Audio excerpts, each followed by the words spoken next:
Hola, buenas. Hoy día toca hablar sobre desafíos pendientes en cuanto a problemas sociales y diversidad.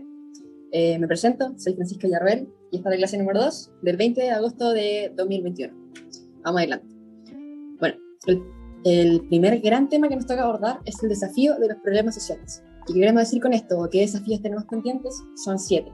La violencia social, la delincuencia, la violencia intrafamiliar, el impacto del proceso de industrialización en el medio ambiente y el desarrollo sostenible, la pobreza y la desigualdad, y por último, necesidades de nuevas normas ambientales. Vamos con el primero, la violencia social. Primero que todo, analizando a quiénes afecta. Como su nombre dice, violencia social afecta a la sociedad, pero no a todos, sino a ciertos sectores vulnerables. Por ejemplo, los más comunes son los pobres, las minorías sexuales, los sectores indígenas, las mujeres y los adultos mayores.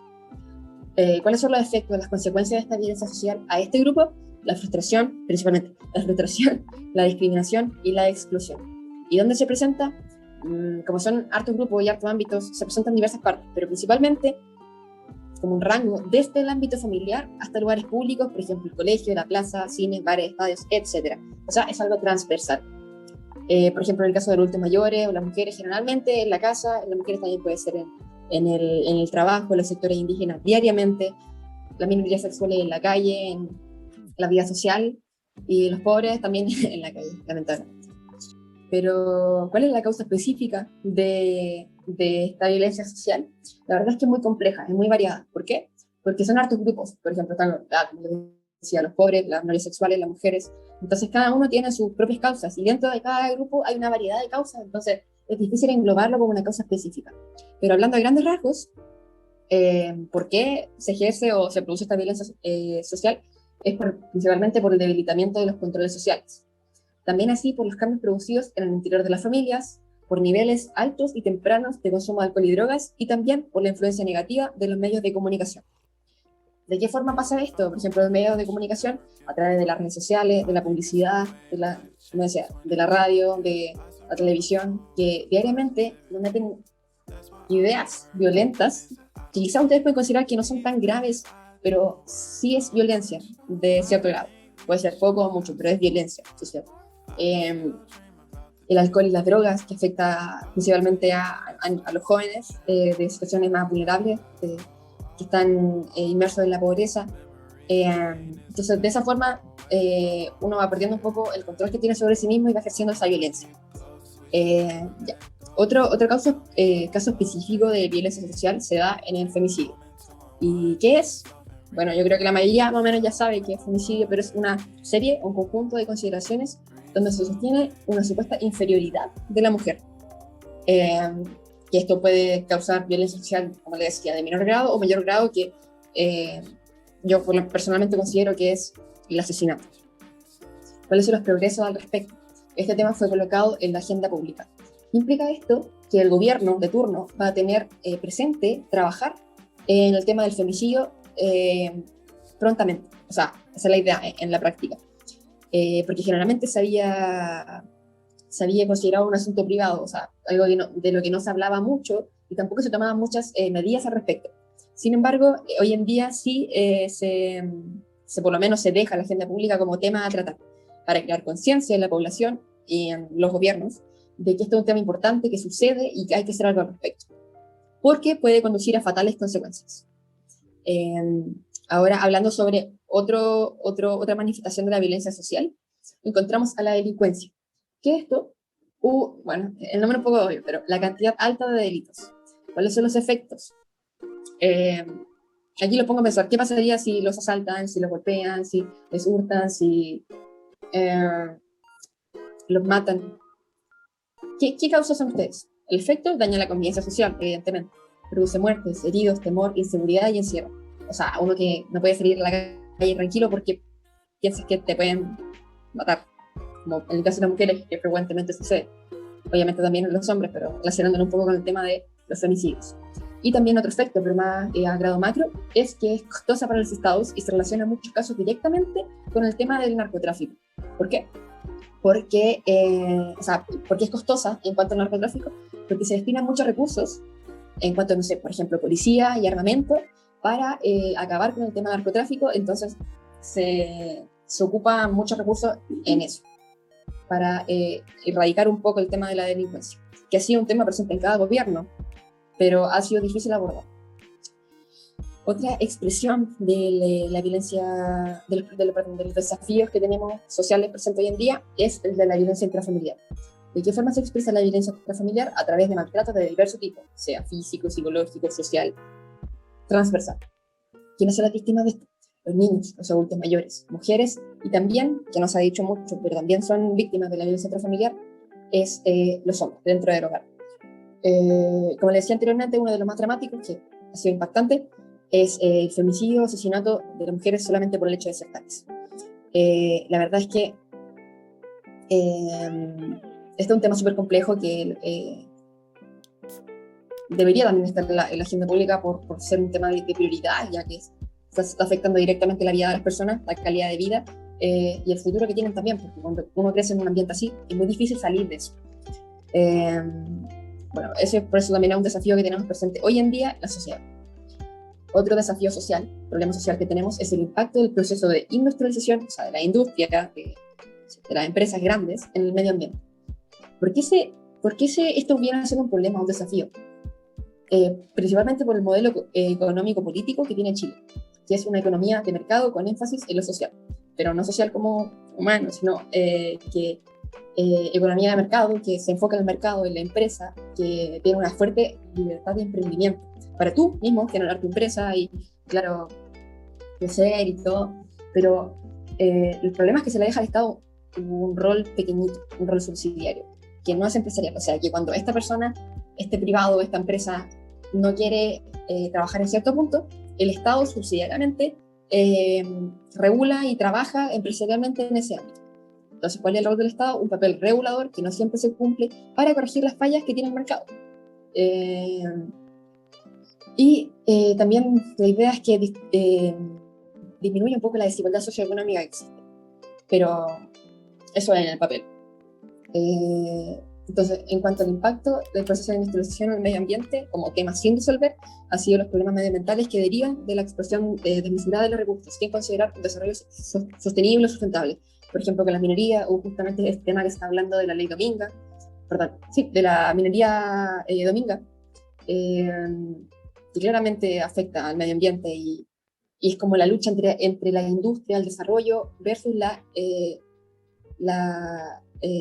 ecología, el medio ambiente, que es lo que todos vivimos aquí. Y también hablando de esto, vamos a hablar de otro desafío presente, que es el medio ambiente y desarrollo sostenible o sustentable. Los principales problemas medioambientales, hay muchos, la verdad, pero uno así como hablar a grandes rasgos, en 1987, la Comisión Mundial del Medio Ambiente, que es un organismo que depende de la ONU, la Organización de Naciones Unidas, señaló que, cito, por la senda en que se iba, el desarrollo no podría continuar sin hacer colapsar los recursos naturales. Piense que esto fue en 1987. Hoy día, en 2021, estamos viendo las consecuencias de lo que decía la Comisión Mundial del Medio Ambiente. El desarrollo no podría continuar sin hacer colapsar los recursos naturales. ¿Y qué dijo la ONU hoy en día? El otro día, hace poquito, estamos al límite. O sea, hay que hacer algo ahora o ya no es reversible. Entonces, ¿cuál es el desafío hoy en día? Es lograr ese desarrollo respetando el derecho de las personas. Pero implica que se resguarde y se preserve el medio ambiente y que sea finalmente un desarrollo sostenible. O sea, si bien queremos desarrollo, vaya muy de la mano, yo creo que directamente de la mano, con el cuidado y la preservación del medio ambiente, de los recursos naturales. Entonces, ¿qué viene siendo este desarrollo sostenible, sustentable? Es cuando la explotación de los recursos no amenaza el goce o uso de estos recursos para las generaciones futuras, de nuestro hijo, de los hijos de nuestros amigos, de tataranietos, que si no tenemos desarrollo sostenible, la vida para ellos no va a ser posible. Y eso, preocupante. Bueno, pero, ¿qué pasa en Chile? Bueno, aquí los daños medioambientales son desafíos que son súper importantes porque también es muy grande el daño que tenemos a nivel medioambiental. ¿Por qué? Porque tenemos un Estado aún muy débil, un rol muy chiquitito. Tenemos un sistema económico que permite dejar hacer, o sea, que la empresa, si bien tiene algunas limitaciones, unas restricciones o legislación, leyes que te restringen para trabajar, para ejercer tu empresa, esas trabas son muy pequeñas, cosa que es súper fácil pasar por encima de ellas y finalmente descuidar o violar el medio ambiente a través del desarrollo de esta empresa. porque Chile tiene claro, suscribe tratados y todo de protección del medio ambiente, pero en la práctica la verdad es que no se cumple mucho. Entonces las empresas tienen harta libertad para pasar por encima de sus trabas y descuidar el medio ambiente y ser insostenible a través del tiempo y de terminar, de que ya no quieren recursos naturales. También tenemos harto daño medioambiental porque falta una conciencia en quienes explotan los recursos, ya que generalmente algunos empresarios tienen esa idea de desarrollo, sin fijarse en que se está pasando por alto la salud medioambiental. Y también falta conciencia de nosotros, que tenemos voz, tenemos capacidad de expresar, que están acabando con nuestro mundo. Así que igual se agrega a por qué tenemos tanto daño medioambiental, es porque quizás nos dejamos pasar por alto. Entonces, una incapacidad de la ciudadanía para exigir de manera más categórica el respeto de los derechos esenciales. ¿Por qué? Porque la protección del medio ambiente viene siendo un derecho nuestro, que está consagrado en la Constitución. Y ejemplos de ciudades afectadas por la contaminación atmosférica: Santiago, Rancagua, Temuco, Coyhaique, y muchas más, pero sobre la contaminación atmosférica nomás. Entonces, esto pasa mucho en Chile, que hay una utilización desmedida de los bosques, deterioro de los suelos. Por ejemplo, cuando planta mucho eucalipto, al final el suelo queda infértil por los recursos minerales que pide ese árbol para crecer. Claro, permite que crezca rápido, que se tale, que se ocupe para madera y todo, pero el suelo finalmente se pierde, se deteriora. También el uso indiscriminado de las aguas de los ríos y lagos, que es agua dulce, el consumo de los glaciares, que se va derritiendo, por tanto va aumentando el nivel del agua del mar, que va generando inundaciones que son muy peligrosas, y agregado a materiales tóxicos que se liberan en diversos ámbitos y las consecuencias del cambio climático que se evidencia sobre todo en la zona austral. Cierra con este tema muy importante. Por último, otra expresión de los desafíos que tenemos en cuanto a los problemas sociales es la pobreza y la desigualdad. ¿Pero qué es la pobreza o la línea de la pobreza? Se define como los ingresos necesarios para cubrir las necesidades económicas básicas, como son la alimentación, el vestuario, transporte, más otras relacionadas, hartos ámbitos.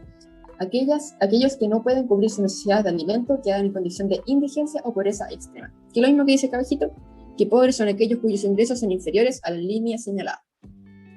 Pero ustedes me van a decir, ¿pero cuánta pobreza, cuánta desigualdad tenemos en Chile? Bueno, hablemos de cifras y porcentajes. Esto fue el 2011, por si acaso, ¿ya?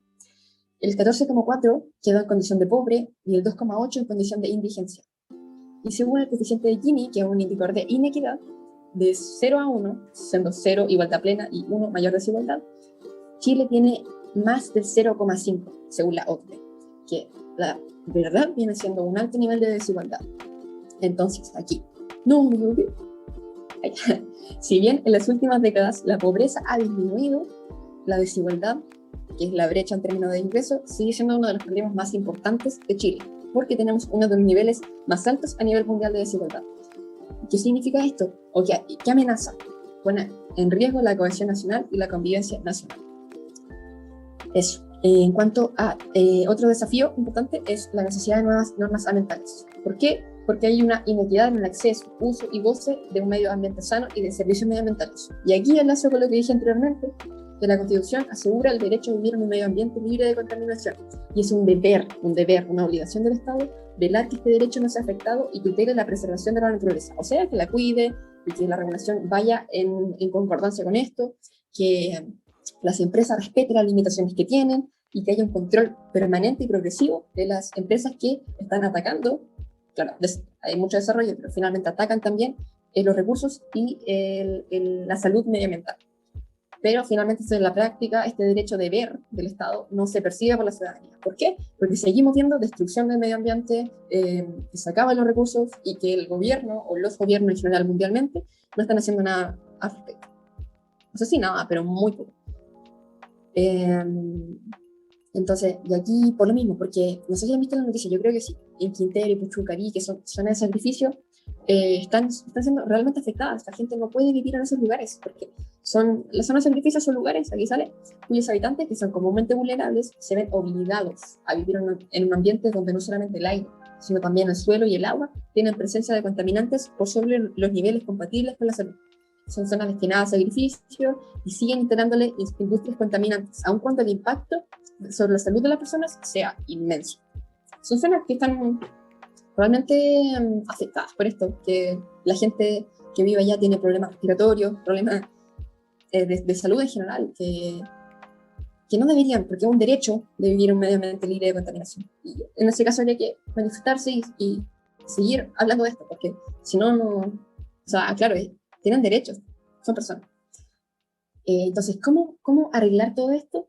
Bueno, hay hartas formas, pero indispensablemente se debería implementar nuevas leyes que lleven en la práctica que se pueda vivir en un medio ambiente libre de contaminación, así como revisar las instituciones del Estado, fomentar la participación ciudadana, y aquí estamos nosotros, la toma de decisiones ambientales, de manifestarse y de participar en los procesos legislativos, o sea, no legislativos, pero que presenta el gobierno para poder manifestarse y hacer algo al respecto. Y también tutelar la preservación de la naturaleza y de los ecosistemas, y acordar un nuevo pacto social que asegure a la ciudadanía oportunidades y medios para participar, como lo decía, de esta toma de decisiones que nos afectan a todos. Segundo gran tema es respecto a la diversidad cultural. Adentrándonos a esta, vamos a hablar de por qué es importante valorar la diversidad cultural y también de la minoría y sus derechos. Bueno, ¿por qué es importante valorarla? Principalmente porque de los mayores problemas del mundo a nivel mundial, 3/4 se deben a problemas de dimensión cultural. Y el objetivo, según la UNESCO, es superar esta división de culturas de manera urgente y necesaria para conseguir la paz, la estabilidad y el desarrollo. Ustedes, de nuevo, yo creo que ya han visto las noticias en cuanto al tema de Afganistán. Si bien es un tema religioso, también va muy ligado al tema cultural. Entonces, esto va generando, claro, división, pero más que división parece una guerra. O sea, finalmente las personas están luchando por sobrevivir. La gente que se va de Afganistán se va desesperada. Entonces, por eso hacemos tanto énfasis en solucionar estos problemas culturales o acordar para que no termine muriendo gente que no siente. Y por último, la minoría y sus derechos, como un tema cultural. Bueno, ustedes saben, en muchos casos su inserción no ha estado ausente de problemas. La mayoría de personas que vienen a Chile son de países latinoamericanos, como Venezuela, Perú, Bolivia, Colombia y Haití. Entonces, ¿cuál es el desafío?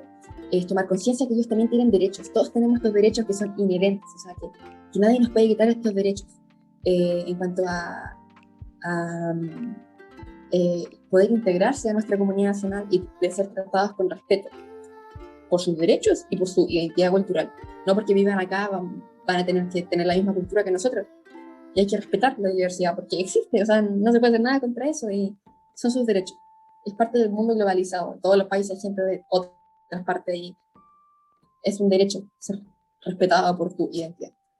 Y abajito aquí, como dato freak, en el censo de 2002 y 2012, un significativo porcentaje de los chilenos señaló pertenecer a una de las 9 etnias originarias reconocidas por el Estado, liderando en su mayoría los mapuche, los del pueblo mapuche y los aymaras. Eso, chiquillos, espero que les vaya súper bien. Cualquier cosa ya escriben. Perdón por lo rápido, espero que le haya llegado súper claro y que tomen conciencia en conjunto de que podemos hacer algo. Eso, muchas gracias y que tengan muchísimo éxito.